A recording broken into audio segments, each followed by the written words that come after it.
Ladies and gentlemen, welcome back to Buffalo SportsCenter. Here with another video. I am Don, and today we are going to recap and round up everything the Sabres have done up to this point. It's been a week plus of free agency thus far.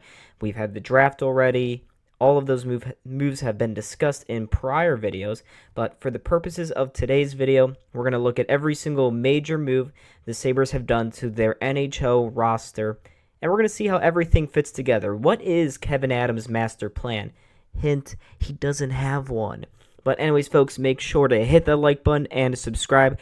And on day 2 of the NHL draft, Connor Clifton, the Sabres' third-pair right-shot defenseman, was traded to the Pittsburgh Penguins in exchange for Connor Timmins, another right-shot guy who's from not too far away up on Niagara on the Lake, I think, or St. Catharines, one of the two. And then defensive prospect Isaac Bellevue was the other piece. Now, unlike the Peterka trade, this Connor Timmins trade is much better, I think, for the Sabres on paper. Clifton, it really felt like his time was running out here in Buffalo. Did not look great under Lindy Ruff's system last year, and he was oftentimes scratched towards the end of the year. Now with Connor Timmins, you get someone that's a little faster, very good on the penalty kill, and has a little bit of more of an offensive flair than Connor Clifton does.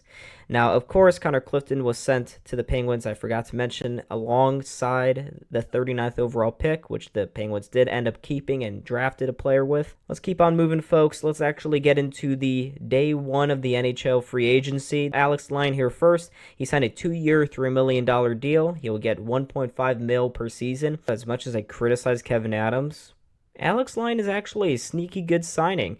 He can be a 1B backup option, but right behind Ukko-Pekka Luukkonen, and it's likely that Luukkonen will go on a downturn and not have a good stretch at some point this season.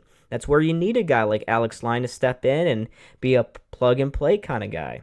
And he was exactly that in Detroit the last 2 seasons, and then Florida prior to that.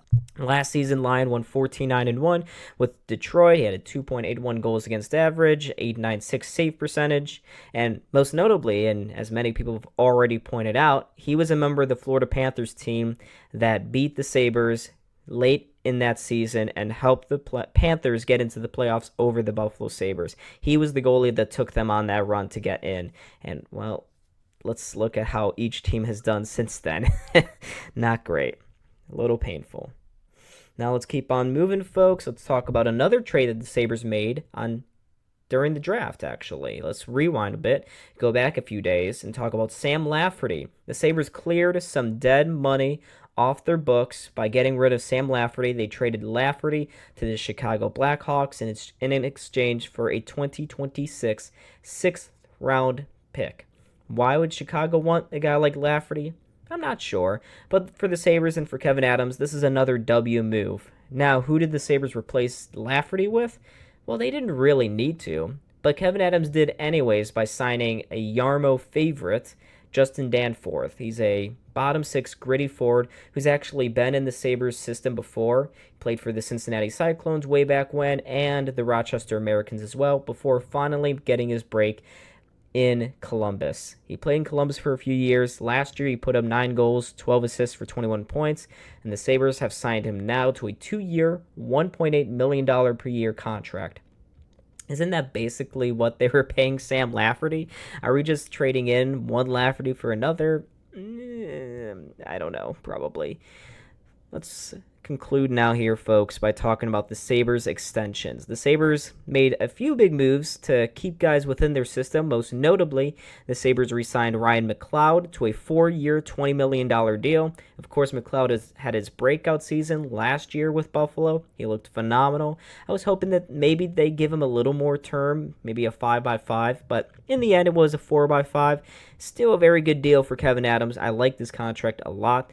What I don't like is Kevyn Adams signing Jack Quinn to a 2-year, $7 million deal, in which Quinn is being paid $3.5 million per season. What has Quinn done to earn this? Not really anything. He was pretty disappointing last year. And before that, he's, of course, had a lot of injury problems, just terrible luck. But with all of that being considered, Jack Quinn should not be on this team anymore. Did the Sabres really need him? And if so, where are we going to play him? Is he going back into the top 6, top 9? He certainly can't be a fourth-line player at this point. But this is a really big bet by Kevyn Adams. Now, if Jack Quinn returns to what he was showing before all of his injury problems, then this is a great contract for Buffalo. If not, if he continues to show that his skating just isn't what it used to be, this could be really bad. Again, another poor contract on the books for Buffalo. Fortunately, it is only a 2-year deal. And finally, the Sabres re-signed a couple of their RFAs, Tyson Kozak and defenseman Ryan Johnson. Each of them got signed to 3-year, $2.325 million contracts. Each of them will be getting paid $775,000 per season. Kozak, this is well-earned, well-deserved. He looked very good in fourth-line minutes last year. He'll probably be the 13th forward for the Sabres this year. As for Ryan Johnson, this is an opportunity for him to now take this contract and make the NHL roster. It's been 6 years since the Sabres have drafted him, and he hasn't really made an impact here in Buffalo. He looked okay in stretches in Rochester last year, but not consistent enough to make me think he'll succeed and thrive at the NHL level. And now, folks, let's just quickly look now to the Sabres depth chart. And when you look at this depth chart, is it a playoff team? Does this scream playoff team? Not really. At best, I think this team gets you 85 to 90 points. And these are all the players, this is including all the new signings. This is the big picture that Kevyn Adams and his front office are looking at right now. And when you see this, when other teams see this, they're not scared. Maybe the D-core is marginally better. If you include Byram in that top 4, then it definitely gets a lot better. Then I think maybe, just maybe, this team is a playoff team. Problem is, Byram wants $9 million, and that the Sabres just can't afford that or won't afford that because they have an internal cap. So again, this team keeps spinning its wheels, stuck in the same position that they were a few seasons ago, where they're just right above mediocre, but also not good enough to make the playoffs. It's purgatory. It's hell. Kevyn Adams, at this point, he's worked around the edges, hasn't made a huge addition, huge signing. He needs to do something. Kevin, do something. Flip Byram for a couple of good forwards. Do it. Please. Sabres Nation is begging you. We don't give you a lot of credit, but if you're able to pull off a good Byram trade, this team, with inserting a top 6 forward, plus maybe another top 6 forward, probably not, maybe another top 9 or defenseman, left shot defenseman to go on that third pairing, now you have yourself a pretty solid team. But anyways, folks, I am Don. This here is Buffalo Sports Center. What are your thoughts on the Sabres off-season additions and moves thus far? Let me know in the comment section down below, and I'll see all of you in a video very, very soon. Goodbye.